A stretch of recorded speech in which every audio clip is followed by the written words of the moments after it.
today, as we see you as a philanthropist, we see you as a person who is the only one in biotechno world where I know has made the name so big. How do you identify yourself? Well, first and foremost, as you know, I do first, identify myself as an entrepreneur.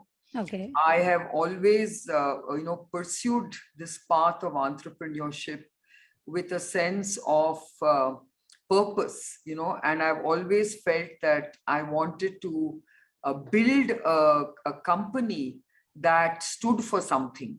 Wow. And I felt that, my journey of over 4 decades Yes. has been very purpose-led. If you remember, when I first started Biocon, I was very keen that I build a company that was science-led, that was research-led, that provided great job opportunities for scientists, True. for women researchers, for women scientists, for women in general. And I wanted to reverse the brain drain.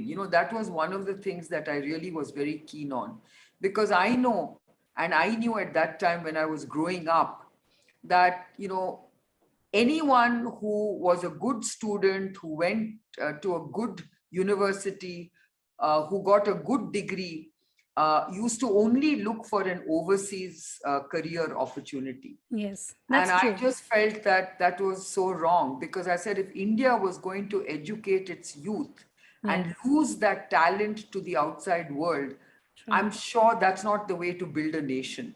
Yes. And I felt that we had to create those opportunities right here in India. And that was what really my sense of purpose was. Let me build a biotech company, because I was very excited with what biotechnology had to offer.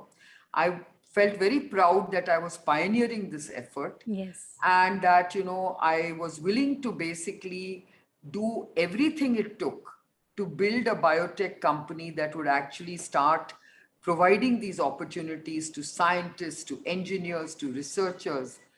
And that's what my journey has been all about. Even today, I haven't strayed away from those very founding objectives. Can you recall and tell us, when you started off as a young woman, young girl, if I can say, what was in your mind? Because the vision and purpose you had, with the kind of vision, it's very rare. Having a visionary mind is something very rare. Did you know you'll come so far? Or today you're here, so you can just say that, it just Oh, realized. I think that's a very good question, and I'll be very honest, okay? I was, retaliating to disappointments and dejections in life at that stage. Okay. If you remember, I came back from Australia as India's first qualified brewmaster, and I was shown the door, basically saying, you're a woman, this is not a woman's job.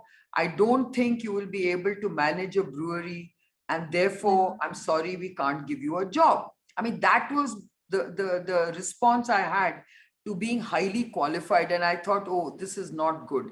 And honestly, at that time, I had thought of looking for a job opportunity outside the country, because I said, this is no country for a woman, or for a woman who wants to build a career. So I was very disappointed. So when I got this opportunity to build my own biotech company, it was done with a sense of defiance and retaliation, to show all the naysayers that a woman can succeed, that a woman can build a company. So, that was my initial kind of inspiration, let's put it that way. Yes. Because I was taking on a challenge, and I was inspired by taking on challenges of this sort. True. So that was the way I self-motivated myself into starting Biocon.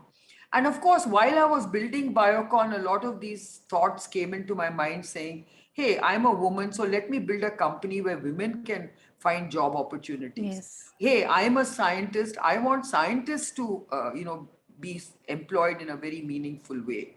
So I think that was how gradually it kind of became a bigger sense of purpose. Was it difficult to convince other women to get in line? Because we see this tendency of women only not having the confidence in themselves. And Oh, interestingly, Anku, it wasn't so difficult, because interestingly, when I was building the company, yes, a lot of my women researchers and scientists joined me because they felt very excited about joining a woman-led company. Yes. So, when I look back on how I built the company, it was almost like today's startup, Yes. starting in a garage, um, you know, uh, Sorry.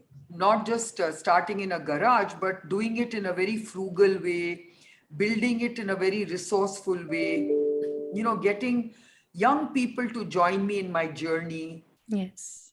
I want Yeah, to so come I back. always call myself, I think I was the first tech startup.